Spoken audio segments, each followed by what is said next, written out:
अस्सलाम वालेकुम मलगरो د مریم نواز خواهش نیمګړې پاتې شو. عمران خان یو ځل بیا سرخرو شو. عمران خان د جی آی ټي افسران لا جواب کړل، هغې له څه جواب ورکړی دی. په هغې سره د حکومت چې کومه منصوبه بندي وه هغه څنګه ناکامه شوه.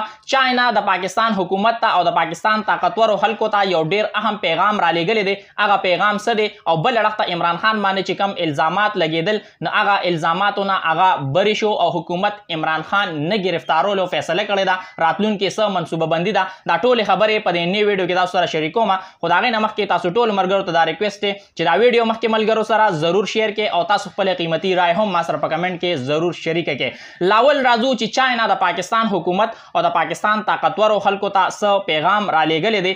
یو ډیر اهم خبر دی د هغې خلکو دپاره کم چې عمران خان ګرفتارول غواړي، کم چې عمران خان د پاکستان د سیاست نه ماینس کول غواړي. عمران خان باندې دا الزامات لګېدل چې کوم عرب ممالک سره هغه تعلقات خراب کړي دي، آی ایم ایف سره، او بیا ډیر غټ الزام پیدا لګېده چې چاینا سره عمران خان تعلقات خراب کړي دي. یو څو ورځې مخکې چې احسان اقبال د سی پیک باره کې کوم بیان ورکړ، بیا د هغې جواب چې دی په خپله باندې د چاینا طرف نه د چاینا قونسل خانې جواب دا ورکړ چې یاره عمران خان په دور کې وبا وه، کرونا وایرس و، خو د هغې باوجود په سی پیک باندې چې کوم کار شوی دی هغه تسلي بخش دی او هغه بهترین دی. اوس دې ټایم کې یو ډیر واضحه پیغام د چاینا حکومت چې دی هغه پاکستان حکومت ته او طاقتورو خلکو ته را لېږلی دی. نو هغه پیغام څه دی هغه تاسو سره شریکوم. دې ټایم کې یو وفد په چاینا کې موجود دی، د پاکستان سینټ قائمه کمیټي برای دفاع هغوی چاینا کې موجود دي. دا یو وفد دی، د پارلیمنت یو وفد دی او هغوی چاینا چې کوم حکومت دی هغوی ورته دا ویلی دی چې یاره موږ ستاسو دوست ممالک یو، موږ مخکې هم تاسو سره ولاړ یو،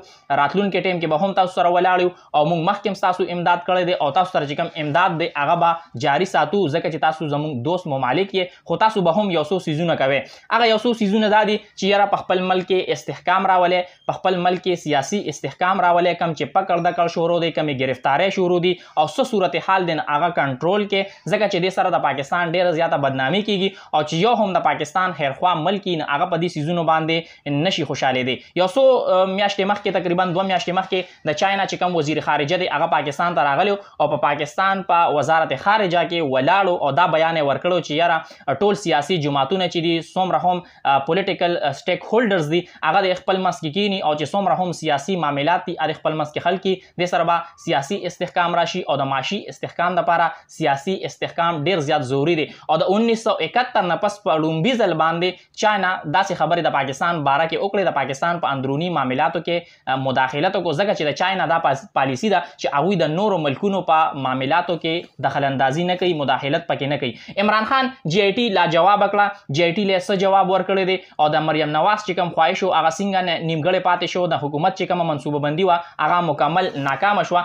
عمران خان جی آی ټي ته پیش شو، د هغه نه 35 سوالاتو شو، تقریبا 50 منټ د هغه نه تفتیش جاري او سینیر صحافي دی عارف حمید بټي هغه دا دعوه کړې ده چې عمران خان په جی آی ټي کې شامل تفتیش شو. نو دې سره د جی آی ټي چې کوم افسران دي هغه لاجواب کړل او ذرایع مطابق جی آی ټي چې حکومت ته یو ریپورت جمع کړی دی او په هغه ریپورت کې حکومت ته دا ویل دي چې یاره د عمران خان خلاف موږ ته هیڅ قسمه ثبوت میلو نشو او د عمران خان خلاف یو کیس هم ثابت نشو، هغه باندې چې څومره هم مقدمې دي هغه کې هغه باندې یو هم نه ثابتېږي او که چېرې هغه ګرفتار هم شي نو هغه به ډېر په اسانه باندې د لاهور های کورټ نه یا د سپریم کورټ نه باعزت طریقې سره بری شي، په اسانه به د جیل نه واپس روزي. نه لحاظه د حکومت چې کوم تاسو انتقامي کاروایی د عمران خان خلاف کوي نو هغه کاروایی چې دا هغه بنده کې او په دې حکومت چې دی هغه ډیر زیات غوسه دی. د مریم نواز چې کوم خواهش و هغه نیمګړی پاتې شو ځکه مریم نواز دا غواړي چې عمران خان دی په جیل کې ویني او بیا د هغې نه پس نواز شریف چې پاکستان ته راشي.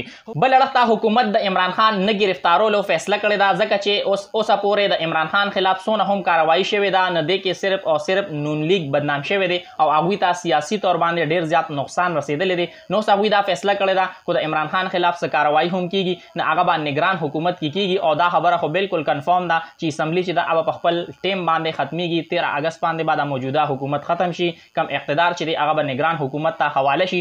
نو ګورو چې د نگران حکومت کردار بیا سي، د نگران حکومت کردار چې دی هغه دې ټیم کې ډیر د اهمیت حامل دی او دا سوال به موجود وي چې آیا هغوی به د عمران خان خلاف څه کاروایی کوي او نه. ټول اپډیټس په انشاءالله په دې پیج باندې تاسو سره شریکوم. زموږ دا پیج فالو کې ویډیو مخکې ملګرو سره ضرور شیر کې او تاسو خپل قیمتي رای هم په کمنټ کې ضرور شریک کې. د الله په امان.